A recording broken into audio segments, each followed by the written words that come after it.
Moin und herzlich willkommen auf unserem YouTube-Kanal Richtung Himmelblau. Ja, ich kann es einfach nochmal sagen. Ich bin hier an einem meiner Lieblingsorte, nämlich in einem Roofspace Dachzelt mit einem meiner Lieblingspersonen, zumindest aus Achim. Richtig. Und wir kennen uns schon ziemlich lange, weil ich habe euch irgendwann mal in Hamburg auf der Messe entdeckt. Da wart ihr noch verhältnismäßig klein, ne? Und dann war ich mal bei euch in der Firma. Wir haben ein bisschen das Dachzelt hier vorgestellt. Wir haben Videos zu gemacht. Wer die noch nicht gesehen hat, guckt es euch nochmal an. Da beschreiben wir sozusagen noch die alte Version, aber ihr habt mittlerweile auch schon richtig viel gemacht und ihr seid gewachsen. Ich halte jetzt kurz meine Klappe. Erzähl mal ganz kurz, was ist jetzt quasi in den letzten 3 Jahren passiert? Ja, also erstmal cool, dass wir uns hier heute wieder treffen. Ja, ich mach's mir mal bequem, ne? Währenddessen mach's dir mal bequem hier. Wir haben eine ganze Menge jetzt echt neu, ich sag mal, entwickelt, produkttechnisch, aber vor allem natürlich auch Wachstum in neue Märkte, neue Länder. Also ich habe ja immer den wunderbaren Job, dass ich in Australien oder in die USA unsere Schwesterfirmen betreuen kann. Und das ist natürlich sehr global gesehen, aber vor allem auch hier in den lokalen Regionen, wie in Deutschland mit Globetrotter oder ob es in Frankreich ist oder andere Länder. Genau, ihr seid wahnsinnig gewachsen. Ich war neulich bei Globetrotter und habe ein Zelt von euch da gesehen. Ja, das freut mich. Ne? Ich kann es bei Globetrotter kaufen. Das ist Wahnsinn. Und ich kann sogar in Australien unterwegs sein, reisen und finde da, theoretisch sollte mal was sein, was ja wahrscheinlich nicht ist, aber einen Servicepartner, der mir helfen kann und hier Ansprechpartner für so ein Dachzelt ist. Klar, also ich glaube, Servicepartner, gutes Thema, nochmal angesprochen, ist immer wichtig, dass alle wissen, hey, wo kann ich denn irgendwie mir Unterstützung holen, wenn ich mal eine Frage habe? Und das haben wir in Sydney, in Australien oder natürlich mittlerweile in ganz Deutschland, ganz Europa verteilt. Überall Roofspace, Ansprechpartner für irgendwie Fragen zum Produkt. Insofern bin ich persönlich ganz stolz darauf, dass das in den letzten 12 Monaten, würde ich sagen, konkret so schnell alles gewachsen ist. Aber ich glaube, nicht nur auf der, ich sag mal, kaufmännischen Seite, aber auch in der Produktseite hat sich wieder was, ich sag mal, verändert und Kleinigkeiten, Details haben wir weiter geprüft und entwickelt. Ich finde es jetzt hier gerade so ein bisschen bedrückend dunkler. Ja. Kannst du es nicht mal ein bisschen heller machen? Komm, ich zeig mal hier ganz kurz, ob ich das Ganze nicht auch noch mal mit einer schönen Powerbank und ein bisschen Licht, mal ein bisschen Helligkeit hier ins Dunkle bringen kann. Und auf einmal haben wir ein ganz anderes Raumgefühl. Ne? Ja, geil, mega. Okay, das ist also schon eine eurer Neuigkeiten, die es jetzt hier fürs Dachzelt gibt. Genau, also das ist ein Thema. Das Ganze zieht sich aber natürlich... Eigentlich ist es ja schon, wir haben ganz kurz mal über das Dachzelt gesprochen und ihr seht schon, wie viel Platz wir jetzt hier haben. Ne? Ich kann sowohl in diese Richtung liegen, ne? Ich kann in diese Richtung liegen, ich kann quer liegen. Also ich kann hier in alle Richtungen liegen. Und da merkt ihr schon, wir sind hier nämlich in einem nicht nur großen Dachzelt, sondern... Wir sind in dem größten. In dem größten Dachzelt. Also das größte Hartschalen-Dachzelt. Ja. Was es aktuell auf dem Markt gibt. Und das denke ich ist für Familien, sehen wir einfach so viel, dass sie sagen, hey, ich habe großes Dachzelt. Und ein großes Dachzelt war immer damit verbunden, dass ich auch dann einen deutlich komplizierteren Auf- und Abbau habe. Und wir haben einfach genau das Gleiche bei unserem Roofspace 2 auf unser Roofspace 4 angewendet. Alles ist einfach und ich sag mal super schnell in der Handhabung. Und deswegen sind wir total erfolgreich jetzt mit dem hier. Weil das irgendwie das, was die Leute kennen, aber in groß, in sehr groß. Mega gut, mega gut. Jetzt werden ein paar Fragen kommen. Will ich haben, ich will mit der Familie unterwegs sein, ich habe nur mein Auto. Was muss ich bedenken, wenn ich so ein Dachzelt mir zulegen möchte? Genau, also wenn du jetzt hier ein großes Dachzelt dir zulegen möchtest, dann musst du natürlich immer denken, okay, das Gewichtsthema. Also muss einfach immer einmal abchecken, okay, was für ein Gewicht hat das Dachzelt, was für eine dynamische Dachlast hat mein Auto. Und als Beispiel mal hier zu dem Roofspace 4, das hat ein Gewicht von 90 Kilogramm. Das heißt, checkst du ab, okay, ich habe zum Beispiel jetzt hier ein VW Passat, 100 Kilo, check, passt. Ich habe zum Beispiel einen VW Caddy, 100 Kilo, passt auch. Oder natürlich irgendwie Busse, das ist alles kein Problem. Aber ich denke, für uns eine schöne Erweiterung, weil Familien haben in der Regel mehr ein familientaugliches Auto, was auch ein Dachzelt mit 90 Kilo tragen kann. Und alle, die halt zu zweit unterwegs sein wollen, das haben wir hier drüben überall. Hier zeigen wir das auf Mini Coopern und diverse kleineren Autos. Wenn ich jetzt Laie bin, ne? Ja. Und du kommst mir jetzt mit einer Dachlast. Ja. So, und ich habe echt Bock auf dieses Zelt, aber ich weiß es gar nicht. Kann ich euch anrufen? Könnt ihr Klar. mir sagen, ich habe das und das Auto, würde das passen? Ja, also ich denke, das ist eins der wichtigen Themen, wo wir eben über Servicepartner gesprochen haben. Einfach einmal anrufen, eine E-Mail schreiben, hey, ich habe das Auto, ich bin mir nicht ganz sicher mit meiner Dachlast, kurz melden. Und dann ist das Ganze in der Regel in wenigen Minuten geklärt, weil das Ganze eben in deinem Fahrzeugbrief sogar, du kannst das in einem Fahrzeugbrief sehen, was dein Auto für eine dynamische Dachlast hat. Okay. Und ja, ich weiß auch, vielleicht sind Menschen nicht technisch so versiert und wollen sich damit nicht im Detail beschäftigen. Deswegen kein Problem, einfach einmal fragen, dann klärt sich das. Wie einfach so ein Dachzelt auf so ein Auto zu packen ist, wie es zu befestigen ist, wie es aufzubauen ist und so. Das haben wir alles schon mal gefilmt, das könnt ihr euch nochmal in den Videos angucken. Aber können wir einmal hier kurz die Panorama-Version machen oder ist das jetzt zu aufwendig, die Überhaupt hier kein bei der Problem. Variante Überhaupt zu machen? kein Problem. Dann Komm. kriegen wir mal ein bisschen mehr Licht vielleicht. Wir machen das mal ganz spontan hier, wie genau das sein muss. Ich mache einmal den Reißverschluss hier auf, dann mache ich den Reißverschluss auf der Seite auf. Und jetzt kannst du von der rechten Seite einmal den Panorama-Modus hier schon reinmachen. Oh, du erinnerst dich nicht mehr. Helf mir mal. Nee, ich hier weiß gar rechts, nicht mehr. genau, Hier, den ja, okay. Reißverschluss einmal hochziehen und dann einmal komplett aufmachen. Jawohl. Jetzt übernehme ich den mal kurz. Und dann Ach, guck mal. haben wir hier den Das Panorama-Modus. ist natürlich, also man muss ja fairerweise sagen, wir sind jetzt hier auf der Messe und man sieht natürlich auch viele Mitbewerber. Ja. Aber ich muss sagen, nach wie vor ein absolutes Highlight, was ihr hier habt, dass ich hier so eine Panorama-Version habe, dass ich hier oben auf meinem Auto sitzen kann, am Meer, wo auch immer, Ausblick habe. Also das ist, und ich kriege richtig Licht, das ist ein fantastisches Gefühl hier oben. Ne? Du, das glaube ich dir. Deswegen, also das mit dem Panorama-Modus, das war natürlich schon immer so einer der Highlights von Roofspace. Es gibt jetzt aber, wie wir sehen, ja auch auf der Rückseite. Und hier eben dargestellt, auch schön mit einem Moskitonetz eingezogen, dass ich das so nutzen kann, aber so schlafen kann. Und ich persönlich finde das also dann total cool, weil auf einmal habe ich hier, ich sage immer, so eine Art, jetzt wirklich ein Bett auf dem Autodach. Ich habe nicht mehr ein Zelt. Ich kann das Mückennetz auf der anderen Seite genauso machen, Ja. sodass ich theoretisch im Freien liege. Du liegst eigentlich im Freien, hast nur noch hier ein geschütztes Dach. Ja. Ansonsten ist alles frei und belüftet. Und das siehst du nirgendwo. Absolut. Und das ist eine Sache, die, weiß ich nicht, die einfach immer wieder auf Faszination und Begeisterung stößt. Was ich bei euch auch sehr, sehr geil finde, also ihr denkt ja mit bis ins Detail. Ne? Also wir haben schon mal drüber gesprochen hier, das ist nicht nur, dass du sagst, okay, dieses Dachzelt kostet ein bisschen mehr, aber auch begründeterweise, weil ihr habt hier die richtig qualitativ hochwertigen Zipper, ne? Die nicht so leicht kaputt gehen. Ihr habt diese Zipper extra so gebaut, dass die auch nicht im Wind klappern. Ihr habt dran gedacht, dass hier genug Platz ist, um halt auch mal meine Schuhe mitzunehmen, weil wenn ich hier hochkletter, habe ich in der Regel natürlich auch immer Krams, den ich noch irgendwo hinlegen muss. Und ich muss mir das nicht auf meine Matratze packen. Ihr habt hier abwischbare Matratze und so. Ihr habt einfach an so viele Sachen gedacht. Das ist einfach wirklich, wirklich, wirklich toll. Begeistert mich. Und vor allen Dingen jetzt nochmal mit dieser Möglichkeit, hinten aufzumachen, ist echt cool. Natürlich, ja, und dann Sterngucker, der ist natürlich auch wie immer noch, der bleibt natürlich auch vorhanden. Hammer. Nicht, dass man ihn hier vergisst, aber du hast es, glaube ich, schon erwähnt. Ich glaube, am Ende des Tages, wenn das Design grundsätzlich stimmt, dann geht es um die Details. Und das ist das, was wir zu 2025 einfach nochmal überarbeitet haben. Also, wenn man sich wirklich die Details jetzt anschaut, dann sieht man überall nochmal, kleinste Veränderung. Hier ist nochmal was mit qualitativ hochwertiger entwickelt. Nochmal einen Gedanken mehr reingesteckt. Und das, ja, kann man sich, wenn man sich das Licht anschaut, sieht, das kann man sich anschauen. Wenn man sich zum Beispiel unsere Aufstellhürzen an der Seite sieht, ist überall einfach die Spannung schöner. Alles sieht einfach noch mal ein bisschen runder aus. Weil am Ende des Tages... Wir gucken uns gleich einfach noch mal ein paar Details an, weil es ist genau wie du sagst, Ja. es sind die Kleinigkeiten, aber es sind viele Details, die ihr überarbeitet habt. Unter anderem Aufhängung der Leiter. Die Leiter hat eine andere Farbe. Ne? Also es ist echt viel passiert, hätte ich nicht gedacht. Und ihr habt auch noch euer Portfolio erweitert. Und das sieht man jetzt hier mal ganz gut auf diesem Messestand. Genau, also ich denke auch, das war für uns cool, dass wir auf diesem Messestand einfach mal möglichst alles zeigen, was gerade möglich ist, das Zelt zu erweitern. Und so haben wir von einem einfachen Vorzelt über unseren Pavillon oder über unsere Markise mal verschiedenste wieder Konstellationen dargestellt, dass der Kunde wirklich weiß, okay, ich bin mehr auf Norwegen, mehr auf Spanien, habe einfach unterschiedliche Ansprüche und dann kann ich hier auch wirklich mir dann anschauen, was für mich, für meinen Urlaub passend nachher ist. Also finde ich auch super. Absolut, absolut. Darf ich dich mal einmal runterbitten? Ja. Du zeigst uns das noch mal ganz kurz? Sehr gerne, sehr gerne. Willst du es hier wieder zumachen? Nö, lass wir einfach offen, ist Okay. doch auch schön. Jetzt haben wir hier direkt unsere schöne Leiter mit natürlich abgewinkelten Stufen, nicht nur schwarz, sondern die Stufen sind abgewinkelt. Ah, okay. Dass es halt wirklich barfuß einfach deutlich entspannter ist, damit auch die Leiter zu benutzen. Ja, okay.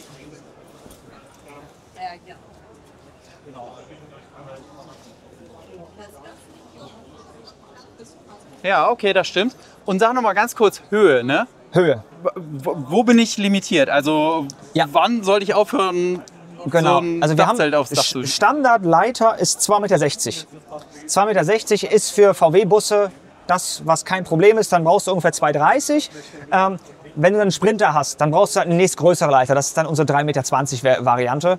Kann man bei uns bestellen, sieht genau gleich aus. Aber 260 ist immer Standard. Geht für, wie gesagt, VW, T6, T7, Vito, alle das. Ist schon erstmal kein Problem. Okay. Genau. Und Leiter ist ein Teil, habt ihr überarbeitet. Aufhängung wolltest du kurz zeigen? Richtig, Aufhängung überzeigen. Auch hier etwas gerade zum Patent angemeldet. Leiteraufnahme an einen Griff. Das heißt, es ist eine Doppelfunktion. Und ich habe jetzt einfach hier schön stabil gelagert.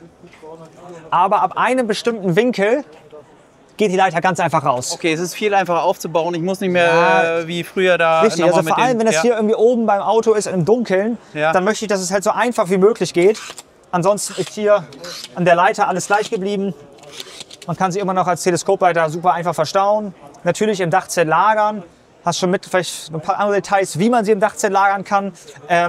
Aber jetzt siehst du hier nochmal schön die Griffe, ne? Ja. Hier die Griffe, da kannst du jetzt die ich sag mal, vordefiniert für deine Klimmzüge. Spaß. Ja, du machst Spaß, aber was ja hier auch quasi zu sehen ist, ihr habt hier eine Hängematte dran gehängt. Richtig. Einfach mal, um zu zeigen, dass das Ding halt auch ordentlich stabil ist. Richtig, Ne? du musst dich mal reinsetzen einmal. Dann musst du zumindest mal ein Gefühl davon bekommst. Ja. Jetzt muss ich die Schuhe wieder ausziehen, ne? Mensch, hast du gerade angezogen wieder. Ja, ich bin ja so, da. Genau, aber so hast du jetzt hier die Möglichkeit. Wir wollen damit eigentlich einfach mal zeigen, die Stabilität des Dachzeltes. Ja. Es ist bei keinem anderen Dachzelt möglich, dass man hier an den Seitenwänden so eine Stabilität hat. Ja. Und da haben wir gesagt, ja, ganz ehrlich, hier unten eine Hängematte ist doch total genial. Du kannst hier im Schatten sein, kannst du entspannt ein Buch lesen Ja, absolut. und ist sonst einfach nicht möglich. Ja. Wenn du nur ein Auto hast, dann brauchst du immer noch einen Baum oder irgendwas, um eine Hängematte zu spannen. So hast du einfach nochmal einen Aufenthaltsraum mehr. Ist der Hammer. Ne? Ich meine, andere, die setzen sich oben aufs Dach hin, mitten in die Sonne, aber du hast völlig recht. Ich meine, hier ist es ja mega entspannt. Ne? Ich Ja. habe hier meinen eigenen kleinen Schattenbereich und brauche mir gar keine Gedanken machen, wo ich was aufhänge. Und Liegestütz Klimmzüge wären ja wirklich möglich dann. Ja, Also Hammer. das ist zumindest ein großes sichtbares Highlight, dass wir einfach mit dieser Hängematte nochmal, es kommt natürlich super an. Ja. Alle sagen, wow, cool, die Hängematte. Absolut. Das ist ja auch natürlich ein Eye-Catcher. Ja.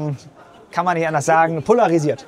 Sehr gut. Du hast gesagt, ne, wir sind ja auch mal irgendwie gerne in Gegenden unterwegs, wo nicht immer Sonnenschein ist, sondern es kann auch mal viel regnen. Ja. Und gerade als Familie brauchst du dann halt auch ein bisschen Platz. Deswegen bin ich sehr gespannt. Zeig uns doch mal dein zusätzliches Portfolio, was du hier noch bieten kannst, Ja, wenn super. mal schlechtes Wetter ist. Dann lass uns doch einmal so ein bisschen umdrehen hier. Ja. Hier kann man schon mal wunderbar sehen, was die unterschiedlichen Varianten sind. Als allererstes hier, ich sag mal, mein persönliches Highlight, was ein Vorzelt betrifft, was einfach den Bereich, ich sag mal, neben deines Dachzeltes regensicher macht. Und Okay. das heißt, du kannst dich jetzt hier hinsetzen, kannst hier kochen. Ja. Finde ich persönlich immer schon ganz cool. Ich habe immer die Möglichkeit, jetzt die Seitenteile komplett auszustellen. Oder das zum Beispiel hinter mir kann ich komplett ausstellen, also eine kleine Markisenfunktion. Oder ich kann das halt hier hochrollen oder den Vordach ausstellen. Also- Wie schnell kann ich sowas jetzt aufbauen? Also wenn es jetzt wirklich mal regnet Naja, oder wenn so? du jetzt Platz hast, gut. Ja. Wenn du jetzt hier auf der Messe keinen Platz hast, dann kannst du das natürlich nicht so einfach mal eben machen, weil sonst die Messejungs rumärgern, wenn, Ja. wenn wir jetzt hier auf den Gang uns weiter ausweiten würden. Okay, aber grundsätzlich, das wird mit den gleichen Zippern jetzt Ja. am Dachzelt befestigt. Genau. Das ist dann die Zelterweiterung. Pass auf. Ich würde es jetzt auch nicht mehr zumachen, das Zelt? Oder? Doch, doch, klar. Du hast ja immer zwei Reißverschlüsse im Panoramamodus. Ah, okay. Ein Zubehörreißverschluss und ein Reißverschluss fürs Zelt. Ah. Das heißt, jetzt, ich zeige das einmal, Ja, oder? Dass das klar natürlich. ist. Also, ich gehe jetzt hier oben rein und jetzt habe ich ja gerade den Panoramamodus hier drin. Ja. Den kann ich mittlerweile, wir haben ja über Details geredet, mittlerweile kann ich den hier unten schön als Rolle befestigen auch. Okay, super. Das heißt, diese Rolle jeweils kann ich jetzt eben einmal lösen an 4 Punkten. Und wenn ich das dann gemacht habe, auf der Seite auch noch, dann kann ich jetzt hier mit dem Reißverschluss das Ding einfach wieder zumachen. Und dann verschwinde ich jetzt einmal.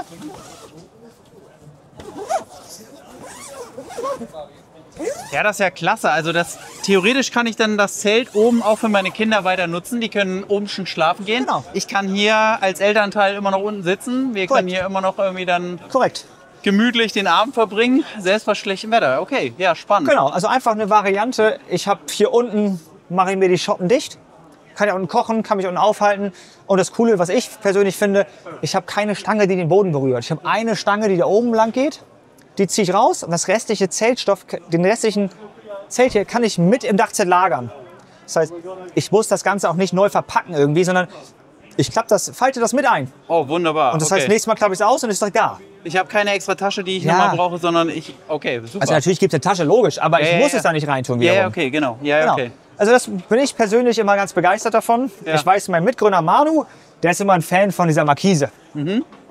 Warum? Kommen wir vielleicht gleich zu. Hat natürlich alles wieder Vor- und Nachteile. Ich bin mehr so, wenn schlechtes Wetter ist, brauche ich Schutz. Ja. Und es gibt das hier halt her. Ja, absolut. Ja, absolut. Irgendeine Frage noch für dich, was du hier siehst, was irgendwie nicht einleuchtend ist? Ja, im Grunde genommen, ihr habt jetzt hier natürlich ein flaches Auto. Wie wäre das jetzt, wenn ich ein etwas höheres Auto habe? Ja, guter Punkt. Kannst du hier sehen.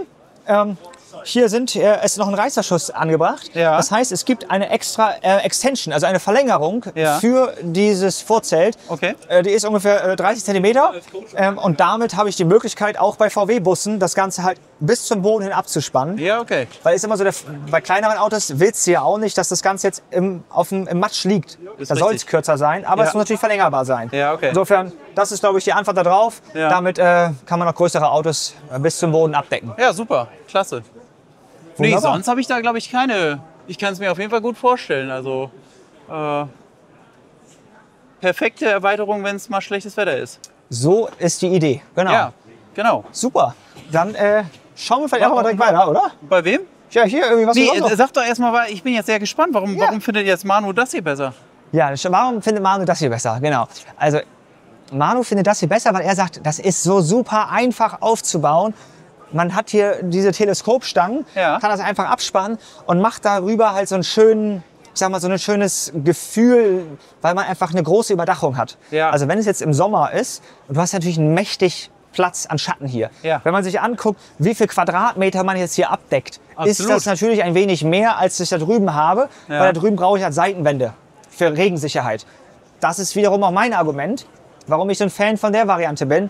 Das hier ist halt mehr für schönes Wetter, ich bin in Spanien unterwegs, aber vielleicht für Norwegen, wenn dann kalter Wind von der Seite kommt, dann möchte ich vielleicht lieber was mit Seitenwänden haben. Ihr seid pfiffig. Ihr müsstet eigentlich beide verkaufen. Ne? Je nachdem, wo ich hin will. Also es ist halt regionsabhängig. Richtig. Das ist halt für schönige, sonnige Tage in der Tat super Sonnenschutz. Ja. Und für schlechtere Tage die Variante. Gibt's dann die Variante. Und dann gibt es noch die Variante, die sagen, hey, ich möchte mir ein richtiges Camp aufbauen. Ja. Die gehen dann mit diesem Pavillon hier. Weil dieser Pavillon hat eben die Möglichkeit, das Ganze ist freistehend. Das Ganze ist freistehend, sieht man hier gerade, es ist eine Luftkonstruktion. Ja. Und das ist eben die Variante, ich komme irgendwo an, baue mein ganzes Setup auf. Es gibt auf der Seite jetzt also immer eine Verbindung, einen Tunnel noch, der das Ding mit dem Dachzelt verbindet. Aber wenn ich jetzt morgens losfahre, in die Stadt erkunde, möchte ich mein Vorzelt vielleicht stehen lassen. Und da kommt dann das ins Spiel. Das kann einfach stehen lassen. Hier kann man seine ganze Küchenutensilien, Campingutensilien hier drin lagern. Kann in die Stadt fahren, Stadttrip machen, kommt abends wieder, klappt das Zelt aus, verbindet es mit dem Tunnel, quasi mit dem Dachzelt. Und habe dann quasi meine gesamte Family Base, so nennen wir das, wieder aufgebaut. Es ist das Handtuch, was ich mir auf den Campingplatz lege, ne? Quasi, ne? Der Campingplatz, der Platz, den ich haben wollte, der bleibt Der halt bleibt besetzt. auf meinem Platz, genau. Bleibt meiner, ich kann was stehen lassen.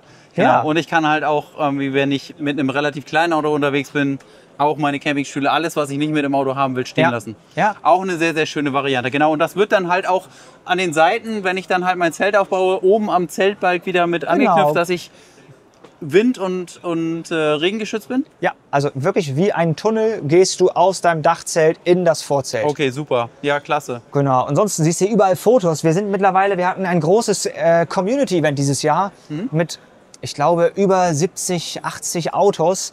Alle natürlich mit Roofspace, Setup und Dachzelt und Vorzelten. Und ich glaube, da sieht man immer mal wieder verschiedene Videos. Ja. Kann man, glaube ich, da drüben sich ja mal anschauen. Da kriegt ihr zumindest vielleicht noch mal hier so einen Eindruck von dem Event. Also wie gesagt, Dachzelte von Roofspace überall. Wir haben da natürlich ein riesen Event gemacht, gemeinsam gekocht, abends Spiele gespielt, irgendwie. Eine Sache, die wir auf jeden Fall sehr genossen haben und in der Zukunft weitermachen wollen, weil irgendwie davon lebt das Ganze. Davon lebt das ganze Austausch. Hey, wie machst du das? Wie machst du eigentlich das? kannst du mir einen Tipp für mein Fahrzeug geben? Oder wie gehst du mit deinen, weiß ich nicht, wenn du gewaschen hast, mit deinen Sachen um? Also total spannend, total inspirierend. Und ja. Ja, weil auch das muss man ja sagen, ne? Und was mich am meisten oder extrem begeistert hat, ist ja nicht nur das Produkt, was ihr erschaffen habt, sondern das sind die Gesichter und Leute dahinter. Ihr seid eine so sympathische Truppe, ihr seid irgendwie, ja, das ist halt einfach, ich sag mal, bei euch hat man sehr viel Vertrauen, ne? Und das finde ich halt einfach großartig. Ihr macht das mit Leidenschaft, ihr macht das mit einem Grund und ich finde es geil, wie ihr an die Sachen rangeht. Und auch das ist natürlich wichtig, ne? Man muss ja mit dem Preis überzeugen, aber wenn ich da halt eine Truppe hinter habe, der ich dann halt auch in der Art und Weise Glauben schenken kann, dann finde ich das halt einfach großartig. Ja. Also alle super sympathisch, alle super nett. Also Und ganz, das ist ganz für uns toll. dann auch der große Mehrwert, weil wir wollen natürlich von unserer Community, von unseren Kunden lernen. Ja. Weil die sind die das jetzt ganz viel nutzen. Ich meine, wir können ja gar nicht die ganzen Fahrzeugmodelle mit den einzelnen Konstellationen von Familien-Setups darstellen. Das heißt, das Feedback ist für uns Gold wert. Wenn dann auf einmal die 4-köpfige Familie sagt, das und das wäre oder waren total genial, könnt ihr das ein bisschen mehr, ich sag mal, in die Richtung weiterentwickeln? Dann ist es für uns, ja, dieses Feedback hätten wir nirgendwo anders bekommen als von unserer Community. Deswegen total cool. Ich glaube einfach, macht für alle Spaß. Vielleicht gibt es ja doch welche, die euer Zelt noch nicht kennen, ne? Ja. Könnte sein.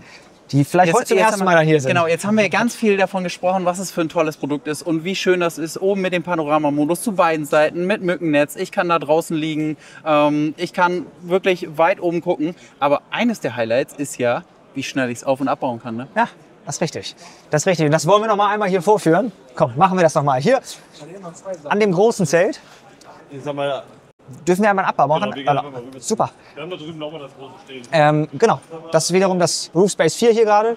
Das weltweit größte Hartschalendachzelt. Auf- und Abbau funktioniert genauso, wie das damals beim Zweier war, was wir dir ja schon gezeigt haben. Vielleicht machen wir es zusammen und ich gehe Schritt für Schritt, um die Idee zu bekommen. Also, einmal wieder die Ecken hier rüber machen. Ja. Das gleiche. Muss er auch machen da drüben? Ja.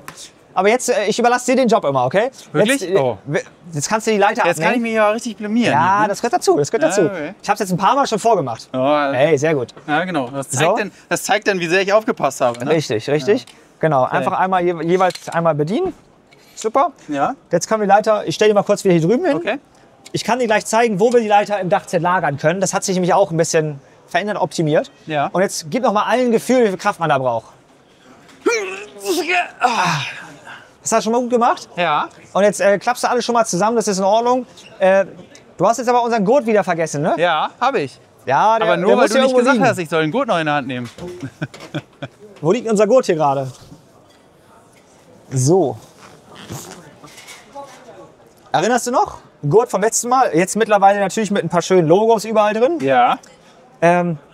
Wie macht man das? Man macht den hier in der Seite fest und kann damit, wenn man eben in der Autohöhe hat, ich kann das ja nicht mehr rankommen, klippt sich den Gurt an und kann mit dem Gurt das Zelt eben auf- und zuziehen und arretiert das Ganze dann hier in der Seite.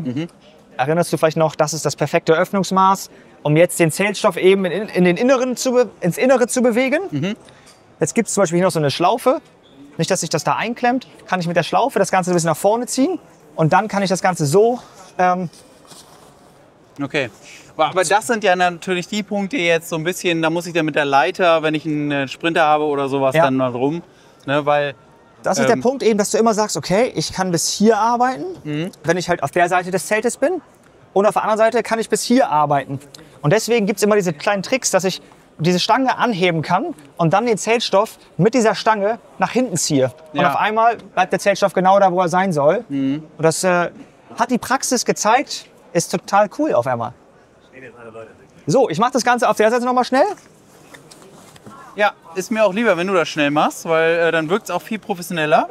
Ja, ich mache das natürlich auch jeden Tag ein-, zweimal. Ne? Ich weiß, wir haben da schon mal drüber gesprochen, dass ihr ja auch so Contests hatte. Wer kann so ein Zelt am schnellsten aufbauen? Ne? Also, Ich glaube, der Highscore wurde auch mittlerweile gebrochen. Ich glaube, der ist Aufbau bei 18 Sekunden. Ja. Also von aus dem Auto raus, zack, bis Leiter steht und ich kletter ins Dachzelt. Ja, also, Hammer. Aber das ist Cedric. Cedric, unser Messeleiter, der ist der Schnellste. Der Ja. ist der absolut der Schnellste, ja, was das Hammer. betrifft. Ja gut, aber der hat das auch schon ein-, zweimal gemacht. Richtig. Jetzt siehst du hier die Griffe nochmal. Ne? Jetzt ist auch cool für den Abbau, wenn ich die Griffe hier habe. Ja. Weil mit den Griffen kann ich das Ganze jetzt weiter zuziehen und Ich empfehle dann immer halt hier nach wie vor einmal einzuhängen, damit ich dann einmal kontrollieren kann, ob der Stoff wirklich überall drin ist. Weil, Ja. das Ding, erinnerst du ja, ist nicht nur wasserdicht, sondern auch staubdicht. Natürlich aber nur, wenn die Dichtung freiliegend ist. Deswegen ist das immer die Variante. Passt. Genau, ihr habt hier eine Gummidichtung, dass halt überhaupt nichts reinkommt. Ne? Die spürt man jetzt hier. Genau, ist immer zweilagig. Und hier ist es sogar so das Gegenprofil, dass hier auch noch Dass immer quasi ein Profil da ist, dass Ja. das Wasser bzw. der Staub immer halt an mehreren Kanten vorbei muss und immer den Druck verliert dann. Ja. Genau.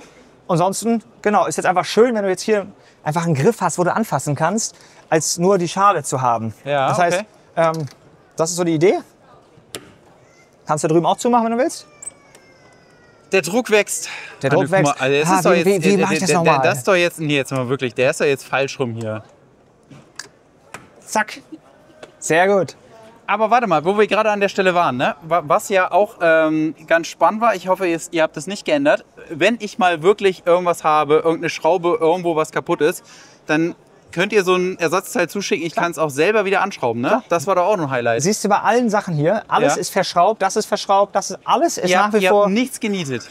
nichts genietet. Was ich irgendwie hier anfassen, testen, alles ist tauschbar.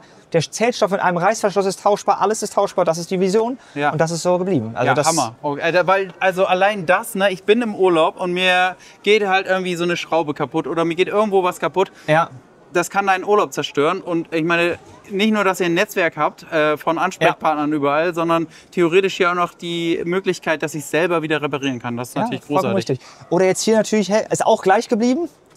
Soll ich mal eben zeigen? Ich hole mal die Leiter noch mal schnell. Ja. Ich meine, hier finde ich es jetzt natürlich auch sehr, sehr schön, ne? Wenn das hier auch noch auf so einem Hänger ist. Ja, ja. Und dann ist der halt natürlich auch noch irgendwie so ein bisschen 4x4 ähnlich, ne? Offroad. Offroad, hier wir in der Offroad International Area. Aber genau das gleiche hier. Leiteraufnahme funktioniert in beide Richtungen. Ja. Und jetzt habe ich hier wieder die Möglichkeit, die Leiter anzustellen. Und das ist eben schön, dass es beides jetzt, das weiß ich nicht, der Griff mit Leiteraufnahmen halt so, ich sag mal, entwickelt wurde, dass ich das von beiden Seiten anstellen kann.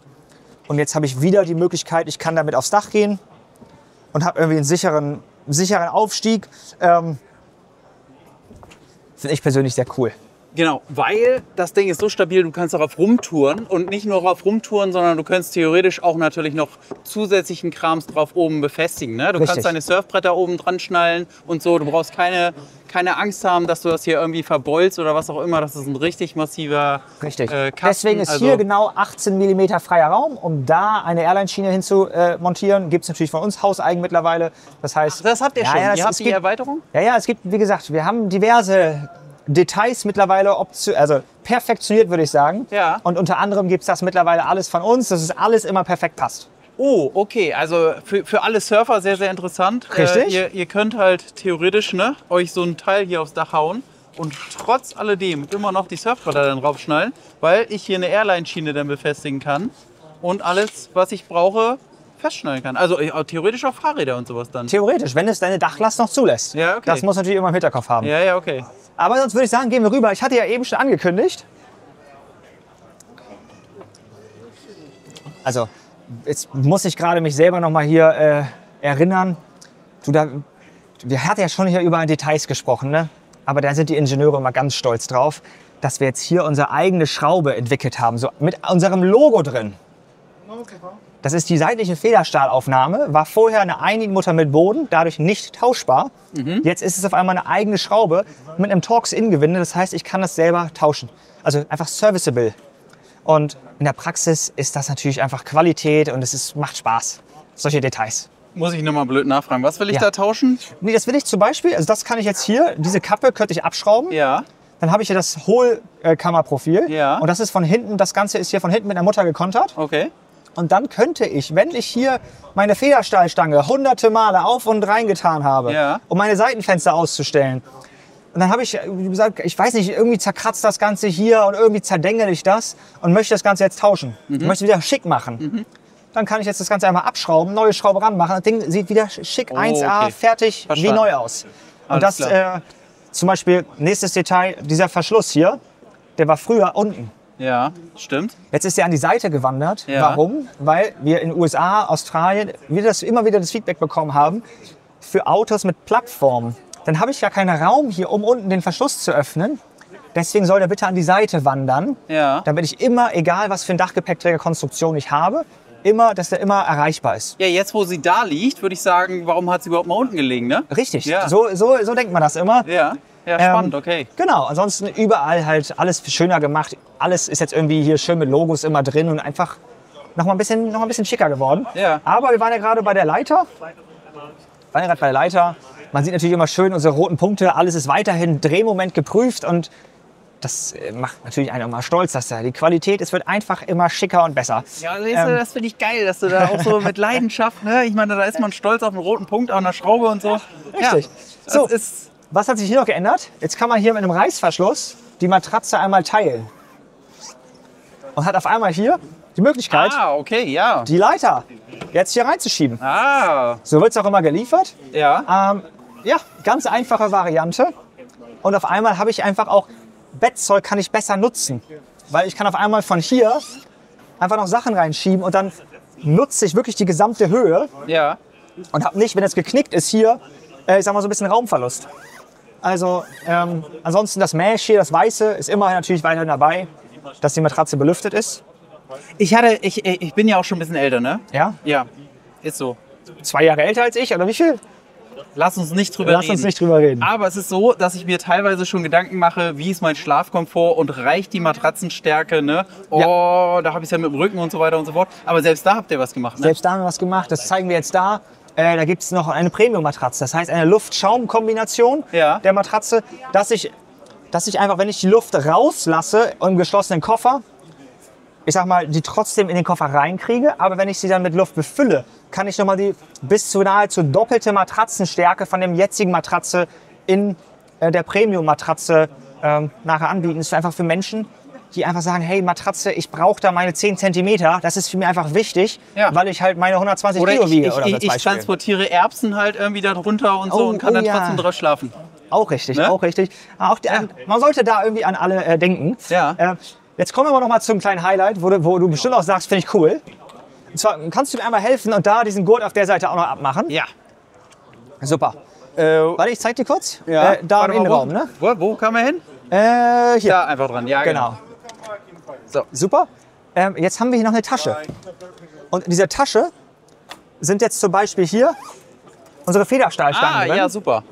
Um die Seitenfenster, wir waren eben bei der Schraube, Ja. um da das auszustellen oder den Eingang auszustellen. Ja. Das ist aber wichtig, ich habe einfach alles, was zum Dachzelt gehört, am Dachzelt dabei.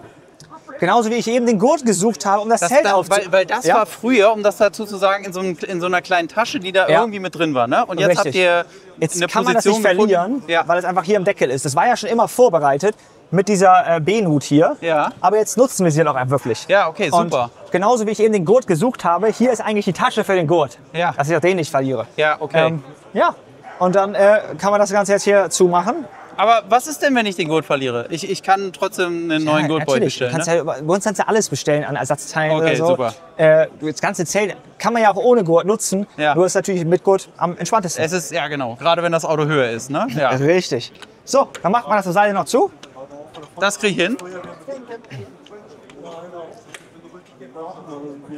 Ja, Sehr geil. Mega, mega. Aber weißt du, letzte Aufgabe und dann bin ich sehr, sehr glücklich für dieses Video. Die beiden quatschen noch, deswegen... Highscore? Nee. Genau. Echt? Ja, ich würde Okay. gerne noch mal gleich in die wechseln von dir. Hier, du musst heute noch mal was leisten. Ich muss noch mal was leisten. Okay, Ja, okay. genau. Was glaubst du, was für eine Zeit soll ich denn schlagen? Und wenn Cedric das dann sieht, ne, an der Stelle lieben Grüße, so, dann können wir Also ich sag gucken. mal so, ich würde versuchen, 30 Sekunden hinzukriegen. Ja. 30 Sekunden dann wäre ich glücklich, wenn ich unter 30 bleibe. Okay? Ja, ja. Also wir lachen jetzt darüber, ne? Aber in Wirklichkeit ist es ja so, lass uns mal mit dem Auto irgendwo irgendwie, was weiß ich, ne? Schweden, Norwegen irgendwo hinfahren. Es regnet. Ja. Jetzt lachst du drüber, ne? Das ist auch 30 Sekunden, baue ich es auf, aber in Wirklichkeit ist das natürlich ein extremer Mehrwert. Nicht nur das Aufbauen, ne? Bei Regen, bei schlechtem Wetter, ich habe sofort mein Zelt, sondern auch das Abbauen. Ne? Wenn ich mal Richtig. irgendwo stehe, wo ich nicht jetzt unbedingt so offiziell stehen sollte oder wo jetzt jemand sagt, bitte fahr schnell weg, und kann ich halt alles sehr, sehr schnell wieder Ja. Finde ich, zusammenbauen. also bin ich ganz bei dir, immer wieder auch ein Highlight und macht natürlich auch immer für alle Spaß, wenn es so schnell geht. Zeitstoppuhr haben wir schon parat. Super. Ich versuche noch mal einen Highscore kurz im Aufbau, okay? Ich muss mich gedanklich aber mal ganz kurz sortieren, dass ich hier meine Schritte richtig mache. Absolut. Drängt dann, wo der Gurt ist. Nicht schummeln, nicht schummeln. Ich nehm den Gurt hier nochmal weg. Weil der Gurt natürlich, der darf noch nicht schon befestigt sein. Ja, genau. Der darf nicht befestigt sein. Ich lege den mir jetzt mal hier ab. So, und wir stoppen die... Nein, doch, darfst du nicht losmachen. Ja, sehr gut. Ist nichts. Ich habe das irgendwie gesehen. Da. Nee, alles gut. Also es geht los, wenn ich die Schnalle berühre und wenn die Leiter ich rausziehe und den Boden berührt, dann So machen wir es. habe ich aufgebaut, okay? Ja, absolut. Okay. Dann würde ich sagen, ich störe gerade niemanden. Auf die Plätze, fertig, los.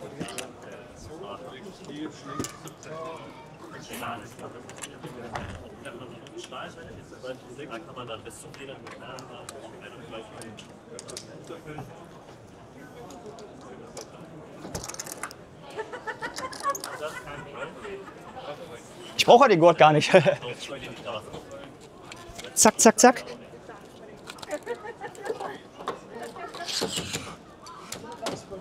Und 27, 55. Das ist gut. Also ich sag mal, die 30 Sekunden gerade noch so. Ja, ich habe mir schon überlegt, ob ich so ein bisschen... Bisschen geschummelt hat er, Ja, aber komm. Also unter 30 sind wir auf jeden Fall. Ich habe mir schon gedacht, wie kann ich hier irgendwie, ich sag mal, Cedrics Highscore so ein bisschen nahe kommen. Ja. Aber ey, ich fand ganz ehrlich, es war schon ein ganz guter Durchlauf eigentlich. Vor allem unter dem One-Take-Pressure natürlich. Ne? Natürlich. Nee, super. Es ist mir immer wieder eine Freude, mit dir auch. und mit euch zu quatschen. Sehr, sehr geiles Produkt. Irgendwie, ich hätte richtig Bock, mit so einem Zelt mal loszufahren. Also, Ja, musst du auf jeden Fall machen und dann mal ein paar schicke Aufnahmen senden. Ja, cool. Freut mich. Sehr geil. Wenn ihr es Also. auch geil findet, ne? Unten in der Beschreibung ist ein Link, da könnt ihr das Zelt kaufen. Also in diesem Sinne, geiles Ding. Ich hätte Bock, ich muss los. Sehr gut. Tschüss.